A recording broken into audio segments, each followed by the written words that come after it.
Basic शिक्षा परिषद के सचिव श्री बघेल साहब, जनपद के कप्तान साहब श्री द्विवेदी जी, यहाँ के अन्य तमाम सारे अधिकारीगण, इस भरावन क्षेत्र से या संडीला से आसपास से आए हुए तमाम सारे अभिभावकगण, अध्यापकगण, जो हमारी कार्यकर्ती, आंगनवाड़ी कार्यकर्ती, अन्य देवियों एवं सज्जनों, सबसे पहले तो मैं आप सबको जो ये 9 दिन का मां के नवरात्र है उसके लिए आप सबका अभिवादन करता हूं और आप सबको शुभकामनाएं देता हूं। साथ ही साथ 2079 संवत्सर हमारे विक्रमी संवत का अभी 2 दिन पहले ही शुभारंभ हुआ, उस नए साल की भी आपको सबको शुभकामनाएं देता हूं। आज का दिन नवरात्र का तीसरा दिन है और ये दिन इतना महत्वपूर्ण हो गया जब हमारे प्रदेश के माननीय मुख्यमंत्री जी ने भगवान बुद्ध की कर्मस्थली, जहां हर साल चौमासे में 4 महीने बरसात के भगवान बुद्ध वहां पे लोगों को ज्ञान देते थे और जितनी भी भगवान बुद्ध की कहानियां हैं, चाहे कोई माल डाकू की कहानी, जितनी सारी कहानियां हैं वो सारी की सारी वहीं पर रचित हुई। उस स्थली से आज पूरे प्रदेश को स्कूल चलो अभियान का शुभारंभ किया। मेरा सौभाग्य है कि इस जो एक बहुत बड़ा एक आह्वान माननीय मुख्यमंत्री जी ने श्रावस्ती की पवित्र भूमि से किया है, उस अभियान को आपके जनपद में हरदोई में और हरदोई के भरावन ब्लॉक से यहाँ से आपको शुभारंभ करने का मुझे मौका मिला। इसके लिए मैं जिलाधिकारी को और आप तमाम सारे लोगों को बहुत बहुत धन्यवाद देता हूँ। बेसिक शिक्षा अधिकारी ने जो पिछले 4-5 सालों में बेसिक शिक्षा में कार्य हुए उसके बारे में बहुत सारी बातें रखी।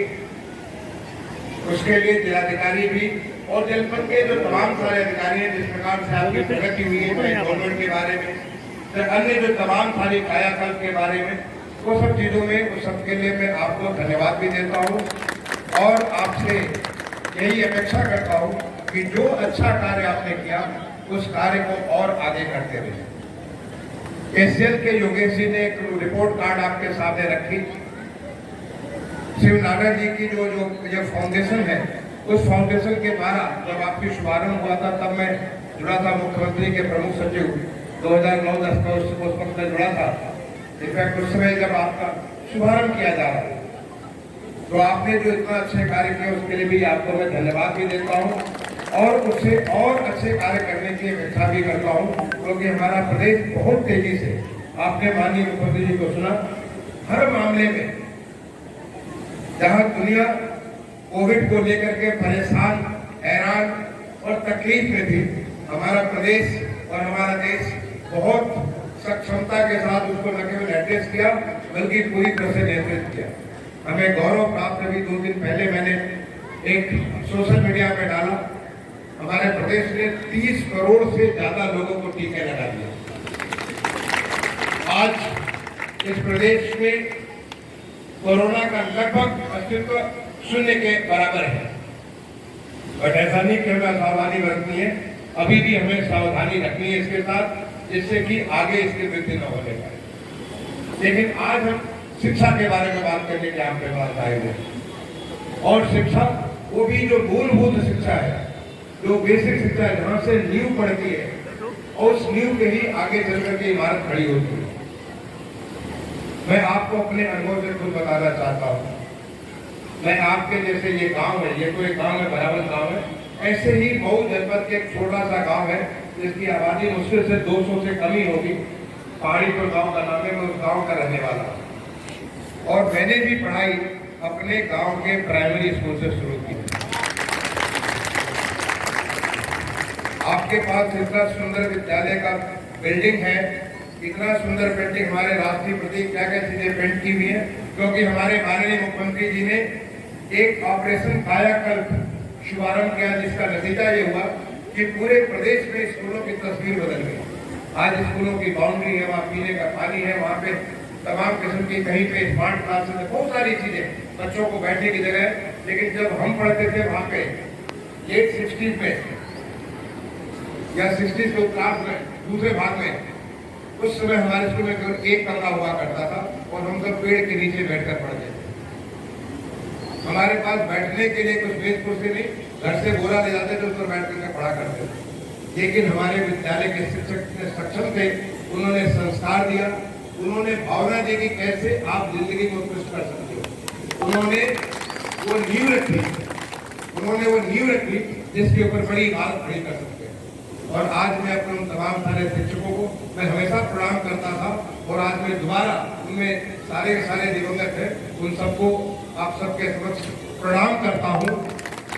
और आज जो माननीय मुख्यमंत्री जी ने आह्वान किया, तमाम सारे जो हमारे पब्लिक रिप्रेजेंटेटिव हैं, उनसे अनुरोध किया कि वो किसी न किसी विद्यालय को गोद ले।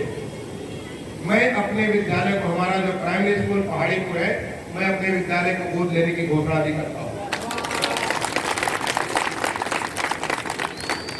और साथ ही साथ मैं अपने प्रदेश के सारे गजेटेड ऑफिसर्स, क्लास 2, क्लास 1 के जितने गजेटेड ऑफिसर्स हैं, यहाँ पे जिलाधिकारी हैं, कप्तान साहब हैं, यहाँ पे सीओ साहब हैं, सीडीओ साहब हैं, बेसिक शिक्षा अधिकारी हैं, तमाम सारे जो अधिकारी हैं, और मैं पूरे प्रदेश के सारे अधिकारियों से सबसे मैं आह्वान करूंगा, सबसे मैं एक आदेश भी जारी करूंगा कि सारे के सारे वो कहीं न कहीं से पढ़ के निकले, चाहे शहर के प्राइमरी स्कूल से या देहात के प्राइमरी स्कूल से, अपने विद्यालय को वो गोद जरूर ले लें और उस विद्यालय के कायाकल्प में मदद करें।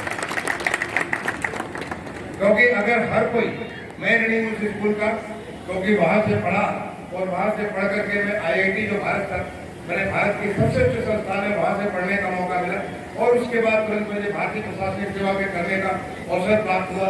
भारत सरकार का सर्वोच्च स्तर जो सचिव होता है भारत सरकार का, उस स्तर पे करीब 4.5 साल से ज्यादा पूरे देश भर में मैंने अर्बन एरिया के बारे में प्रोग्राम किया, और आज प्रदेश में मुख्य सचिव के तौर पर मैं अपनी सेवा अपने प्रदेश की जनता के लिए, अपने प्रदेश के लोगों के लिए दे रहा हूँ। इस सब का आधार अगर कोई है तो हमारे गांव का प्राइमरी स्कूल है। इसलिए मैं वो जो तमाम सारे प्राइमरी स्कूल के यहाँ पे अध्यापक है, अध्यापिकाएं हैं, या हमारे आंगनबाड़ी के जो लोग हैं, उन सबको प्रणाम करता हूँ, अभिनंदन करता हूँ, और आपसे यही अपेक्षा करता हूँ कि आप मालूम नहीं कि किस प्रकार का बीज बो रहे हैं। आप में से कोई बहुत बड़ा राजनीतिक स्थान प्राप्त करेगा, कोई प्रशासनिक स्थान प्राप्त करेगा, कोई सेना में बहुत अच्छा स्थान प्राप्त करेगा, कोई खेल कूद का तेंदुलकर और कोहली बनेगा, तो कोई लिटरेचर में, हमारे भाषा में कोई बहुत बड़ा स्थान प्राप्त करेगा, कोई दुनिया में बहुत बड़ा वैज्ञानिक बनेगा। ऐसे क्या आप बीज बो रहे हैं आपको मालूम नहीं, लेकिन बच्चों में अगर अच्छे संस्कार आप डाल दिए तो संस्कार के बाद वो बच्चा एक वट वृक्ष बनेगा, बहुत बड़ा वृक्ष बनेगा, और वो अपने नीचे तमाम सारे लोगों को छाया देगा, जिसका आप नींव रख रहे हैं। आप समझ लें, मुझे ख्याल है कि जब मेरी भारतीय प्रशासनिक सेवा में मेरा सिलेक्शन हुआ और IIT से मैं अपने गाँव गया, क्योंकि मैं गाँव का रहने वाला हूँ, अपने गाँव गया, अपने माँ बाप का अकाउंट हुआ, और उसके बाद मैं अपने प्रधानाध्यापक का अकाउंट छूने के लिए उनके गाँव चला गया। पता चला कि वो रिटायर्ड होकर के अपने खेत में कहीं घास छीन रहे थे भैंस के लिए, उनके खेत में मैं गया, और जब उनका पहुंच हुआ, आपको मैं बता सकता हूँ, इसमें मेरी तस्वीर मेरे पटल पे साफ साफ नजर आ रही है। हमारे अध्यापक श्री मिश्री लाल जी, आज वो नहीं है, पर उनको मैं बार बार प्रणाम करता हूँ। मिश्री लाल जी की स्थिति थी जैसे कि उनको पता नहीं कितना बड़ा आनंद उन्होंने प्राप्त कर लिया, और उनके मुंह से आवाज नहीं निकल रही थी। वो बैठे बैठे आवाज मुझे देखते रह गए, और फिर खड़ा हुए तो मुझे ऐसे कैसे पकड़ लिए जैसे कि उनको अपना बच्चा पता नहीं कहाँ क्या प्राप्त कर लिया।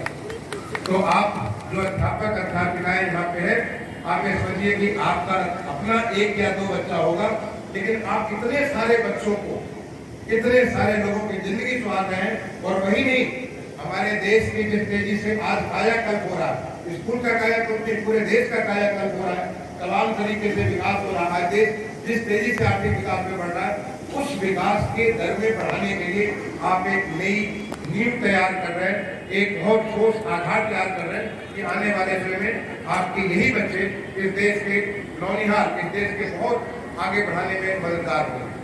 तो मैं आप सबको इस बात के लिए आह्वान करूंगा कि जो आप काम कर रहे हैं उसी भावना के साथ काम करिए कि आप देश के प्रति, देश के लिए ये कार्य कर रहे हैं। इसी प्रकार से जो तमाम सारे अधिकारियों को मैंने क्लास टू के सारे अधिकारियों को, और ऐसा नहीं है जो हमारे जो तृतीय और चतुर्थ श्रेणी के लोगों को मैं मना कर रहा हूँ क्योंकि वो कम अल्प वेतन होगी है, लेकिन उनसे भी मैं अपेक्षा करता हूँ अगर संभव हो तो आप ही एक स्कूल अपने स्कूल को जरूर अडॉप्ट करिए, चाहे अपने गांव के, अपने शहर के, अपने नाना नानी के, अपने चाचा चाची किसी भी गांव एक स्कूल को अडॉप्ट करिए, आप अपने बोल दीजिए और स्कूल को इतना अच्छा बनाइए और सोचिए कि वहां से एक नया अवतार तैयार हो रहा है देश के परिवर्तन के लिए। ये काम करने के लिए आज हमारे माननीय मुख्यमंत्री जी ने स्कूल चलो अभियान का शुभारंभ किया। स्कूल चलो अभियान मतलब कि आप घर में बैठे हैं, अब घर से स्कूल चलिए। जब घर से आप स्कूल जाएंगे तो आप देखेंगे आप में एक परिवर्तन, आप इन बच्चों को देखकर कितना खुशी हो रही थी जिन्हें आज बैग मिल रहे थे, किताब कॉपी मिल रही थी, कपड़े मिल रहे थे, जूते वगैरह मिल रहे थे, इतनी सारी चीजें मिल रही थी। हमें कुछ नहीं मिलता लेकिन फिर भी हम स्कूल गए। आज आपको इतना सब कुछ मिलता है, मिड डे मील मिलता है, तो आप जरूर स्कूल जाइए और जब आप स्कूल जाएंगे तो आपका पुष्टाहार भी होगा और साथ ही साथ आप अपने एक नए जीवन में पता नहीं कहाँ तक आप आगे बढ़ सकते हैं, उस अनंत को खोज में, अपने उस अनंत के खोज में आप आगे बढ़ेंगे। तो इसके लिए मैं सारे अभिभावकों से आह्वान करता हूँ, उनसे निवेदन करता हूँ कि आपको लगता होगा कि आज बच्चे को किसी चीज के लिए ठीक है बकरी चलाने के लिए भेज दिया, किसी छोटे मोटे काम में लगा दिया, अपने घर के बच्चे को पालने में लगा दिया। आज आप उसे छोटा काम दे सकते हैं, लेकिन कल आपके लिए वो वटवृक्ष बनेगा, आपके परिवार का रोशन करेगा, आपके परिवार को जो है बहुत बड़ा अधिकार देगा, बहुत बड़ा आधार देगा। और उसके लिए जो जरूरत है, पहली जरूरत है कि आप बच्चे को स्कूल ले जाए। इसलिए स्कूल चलो अभियान में जो घर घर दस्तक का अभियान है, तो उसमें मैं कहूँगा कि न केवल हमारे सरकारी अधिकारी कर्मचारी लगे, बल्कि आप सबसे आह्वान करूँगा, जनता के उन तमाम सारे प्रबुद्ध लोगों से अनुरोध करूँगा, आप सब हमारा लक्ष्य अभी बेसिक सरकारी कह रहे थे कहीं अभी 30,000 का टारगेट रखा है, लेकिन जो टारगेट उत्तर प्रदेश सरकार से मिलेगा हम उसको पूरा करेंगे। मैं बेसिक सरकारी साहब से अनुरोध करूँगा, हमारा कोई टारगेट नहीं, हमारा केवल एक लक्ष्य है, कोई भी बच्चा स्कूल जाने से वंचित न रहना और इस लक्ष्य को आपको पूरा करना है। लक्ष्य पूरा करने के लिए 50,000 होता तो 50,000 करिए, 60,000 होता तो 60,000 करिए। आपके विद्यालय में और जिलाधिकारी यहाँ पे नाम दिए हैं, मुख्य विकास अधिकारी है, आप सबसे मैं अपेक्षा करूंगा कि आपके जिले का कोई भी बच्चा नहीं जाए जिसको पढ़ाई की रोशनी से वंचित हो, कोई बच्चा नहीं रह जाए। और वही आपका लक्ष्य, बाकी तो अब तक सरकारी आंकड़ों के लिए हमें खर्च लगा देंगे, लेकिन मैं आपसे अपेक्षा करूंगा कि आप उन आंकड़े को ले जाइए, आप एक संतृप्तिकरण के रखें। इसीलिए अभी जब 2-3 दिन पहले मैं जब रिव्यू कर रहा था, आपके बघेल साहब यहाँ पे बेसिक शिक्षा परिषद के सचिव है, जब मैं रिव्यू कर रहा था, इन्होंने अपना टारगेट रखा कि हम लोग इस साल 1,84,00,000 लेके जाए। मैंने कहा 1,84,00,000 में 2 करोड़ तो कम से कम, 2 करोड़ तो कम से कम, उसके ऊपर आप जितना जाए वो आपकी तारीफ होगी। 2 करोड़ से कम मुझे बिल्कुल स्वीकार नहीं, क्योंकि ये साल 2022 का साल बार बार नहीं आएगा। ये 2022 का साल बहुत महत्वपूर्ण साल है हम सबके लिए। हमारे आज़ादी का 75 साल पूरे होंगे इसी साल में, 15 अगस्त को हमारे 75 साल पूरे होंगे, जिसकी शुरुआत माननीय प्रधानमंत्री जी ने आज़ादी का अमृत महोत्सव के तौर पर पूरा किया। तो ये आज़ादी का अमृत महोत्सव हमारा ऐसा साल होना चाहिए जिससे कोई भी बच्चा हमारा पढ़ाई से वंचित नहीं रह जाए। इसलिए हर एक को हमारा लक्ष्य है 100% वो 2 करोड़ के ऊपर का आंकड़ा पार करेंगे और उसके लिए हर बच्चे को स्कूल ले जाए। तो हमारा स्कूल चलो अभियान में संतृप्तिकरण का लक्ष्य होगा, तो नंबर का लक्ष्य नहीं होगा। दूसरा, केवल स्कूल जाने से क्या होगा? बच्चा स्कूल जाएगा और फिर स्कूल जाना बंद करेगा। स्कूल चलो और स्कूल में रहो और रोज स्कूल चलो, रोज स्कूल जाओ। तो हमारा तो नारा होगा स्कूल चलो, हर रोज स्कूल चलो और स्कूल में रहो, तब जाकर के आपकी नींद बनेगी। ऐसा नहीं कि आपने एनरोलमेंट कर लिया, हमने 2 करोड़ के आंकड़े पूरे कर लिए तो हमारा स्कूल पूरा हो गया। नहीं, हमें स्कूल जाना भी है, हर रोज जाना है और स्कूल में रह करके पढ़ना है, अपने जीवन को अच्छा बनाना है, अपने देश को अच्छा बनाना है, अपने परिवार को अच्छा बनाना है, अपने गांव को अच्छा बनाना है। जब बच्चा आगे बढ़ेगा तो गांव भी बढ़ेगा, आपका जिला भी बढ़ेगा, आपका प्रदेश भी बढ़ेगा और आपका देश भी बढ़ेगा। इसलिए आपको आज इतनी सारी ताकत आपको मिली है। जिन बच्चों को भी ये जो हम दे रहे थे, बैग दे रहे थे, तमाम सारी चीज दे रही थी, आपको मालूम है डीबीटी, डायरेक्ट बेनिफिट ट्रांसफर, सारे के सारे बच्चों को पैसा उनके खाते में, माँ बाप के खाते में सारा का सारा पैसा पहुंच जाए, जिससे कि वो उसको बच्चे के लिए किताब, कॉपी, ये जो तमाम सारी जो चीजें हैं, कपड़े वगैरह, वो सारा चीजें दे सके। अब मैं अभिभावकों से अनुरोध करूंगा, साथ ही टीचर से अनुरोध करूंगा, जितने हमारे अध्यापक हैं, अध्यापिका, उनसे अनुरोध करूंगा कि कृपया ये सुनिश्चित करिए कि जब पैसा डीबीटी के माध्यम से आपके खाते में पहुंचता है तो वो बैग बन जाए। वो जो तमाम सारी बच्चे की ऐसा आपको खर्च के लिए नहीं मिला, और इसीलिए मैं इसको सारा आधार के साथ जोड़ने का भी लक्ष्य रख रहा हूँ। अगले 1 महीने के भीतर जब 30 अप्रैल तक अभियान बनाएंगे, सारे के सारे खातों को हम आधार के साथ जोड़ देंगे, जिससे कि सही तरीके से बच्चों को ये खाते में पैसा पहुंचे और बच्चे खरीद सकें। मैं अपने अनुभव से आपको बताना चाहता हूँ।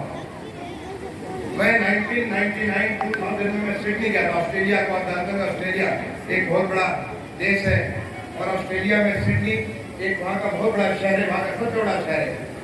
मैं सिडनी में मास्टर्स करने गया था, मैं MBA करने गया था। वहाँ पे हमारे 2 बच्चे, मेरी बेटी क्लास 1 में पढ़ती थी और मेरा बेटा KG में पढ़ रहा था, छोटे बच्चे थे। एक दिन मेरी पत्नी के पास 2 चेक प्राप्त हुए, $100 के, और स्कूल में बच्चों का नाम लिखा था, पत्नी के नाम से। हमने जाकर स्कूल में पता किया, हमने तो कोई अप्लाई नहीं किया था, ये $100 क्यों पहुंच गया हमारी पत्नी के पास।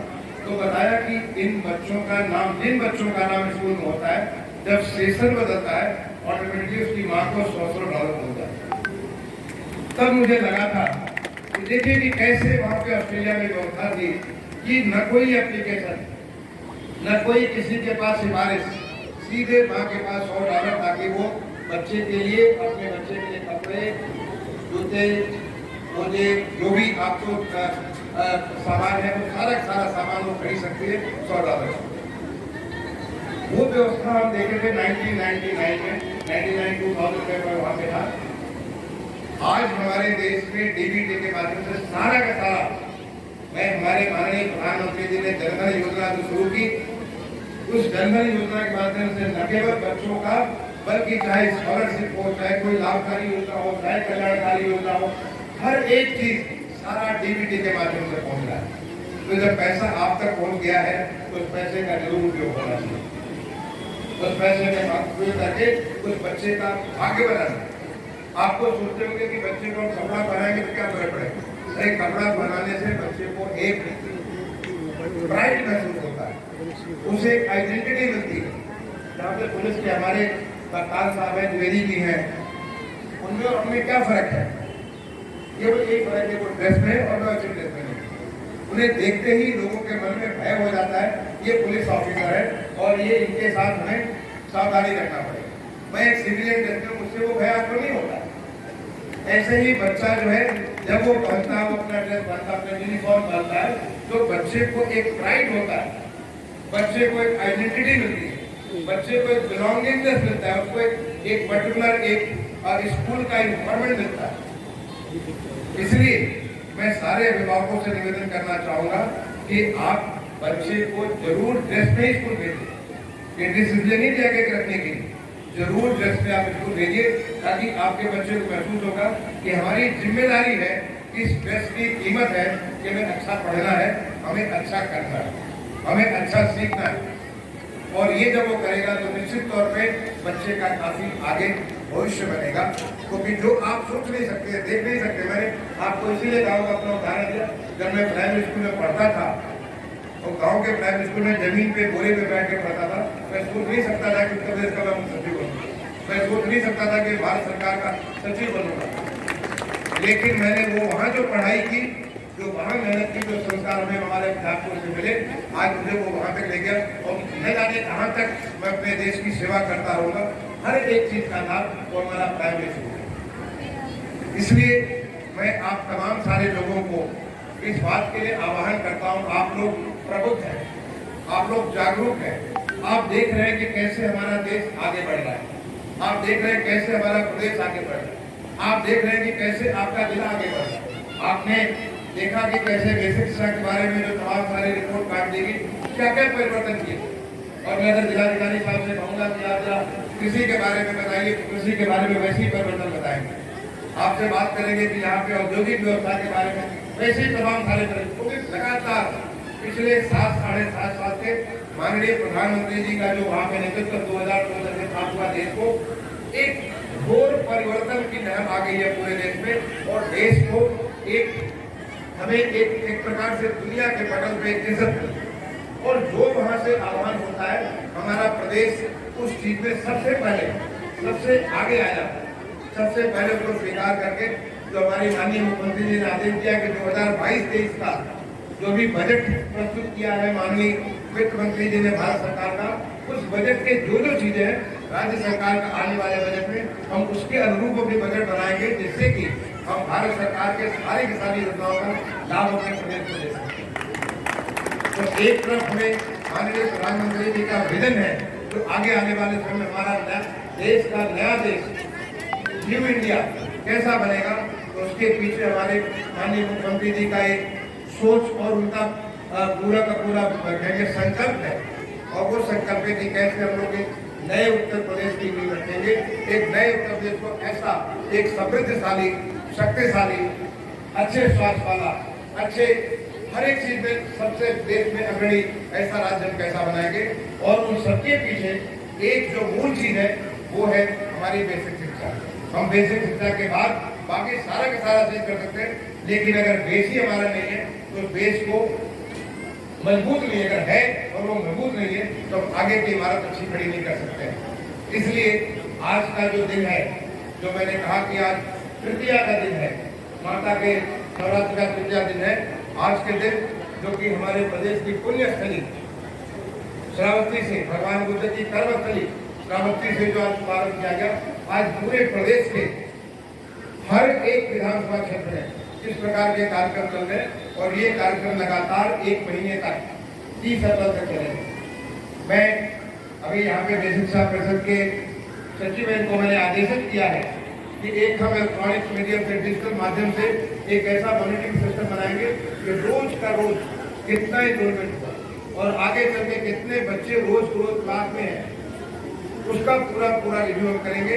और सारे जिलाधिकारियों से भी मैं आदेशित करूंगा कि रोज कुछ नहीं, आपको केवल 10 मिनट का वक्त दीजिए, और 10 मिनट के वक्त में आप देख सकते हैं कि आपके जिले में कितना एनरोलमेंट हुआ, कितने बच्चे हैं, जिससे कि ये आपका बेस इतना स्ट्रॉन्ग हो, इतना मजबूत हो कि नए भारत का नया उत्तर प्रदेश की एक नई ऊंचाइयों तक ले जाने वाला पूरा का पूरा स्वरूप बन सके। मैं इन्हीं बातों के साथ अभी एक जो सरकारी लोगों के खिलाफ भी एक अभियान माननीय मुख्यमंत्री जी ने शुरू किया है, वो भी आज का जो प्रारंभ हुआ है उसमें भी, ताकि किसी को भी किसी प्रकार की बीमारी आती है, इस प्रकार के जो रोग आते हैं, उस रोग से लोगों की अक्षमता होती है, उस अक्षमता से आगे बढ़कर के सक्षम बने, हम पूरी तरीके से अपनी ताकत के साथ अपना काम कर सके। उसके लिए जो अभियान चल रहा है उसमें भी आप काम कर रहे होंगे, जिसका मैं लगातार रिव्यू करता रहता हूँ। मैं एक बार दोबारा उन तमाम सारे बच्चों को, छोटे छोटे बच्चे जो हमारे पास यहाँ पे आए, और जो तमाम सारे बच्चे पूरे जनपद में या हमारे पूरे प्रदेश में स्कूल में पहुंचेंगे, उनके उत्तर भविष्य की कामना करता हूँ। आप सबसे अपेक्षा करता हूँ कि जो आज आह्वान माननीय मुख्यमंत्री जी ने दिया, जिसके बारे में छोटा सा थीम सॉन्ग एक आपने सुना, वो हम सबको लगातार सुने और उसको हम लोग उस संकल्प के साथ उसको वास्तविकता में धरातल पे उसको ला करके पूरे प्रदेश को आगे बढ़ाने में अपना पूरा योगदान दें। मैं इन्हीं बातों के साथ एक बार सबको, आप सबका अभिनंदन करते हुए, आप सबको धन्यवाद देते हुए, आपने जो योगदान दिया, आपने जो काम किया, अपनी वाणी को विराम दूंगा। जय भारत, जय हिंद।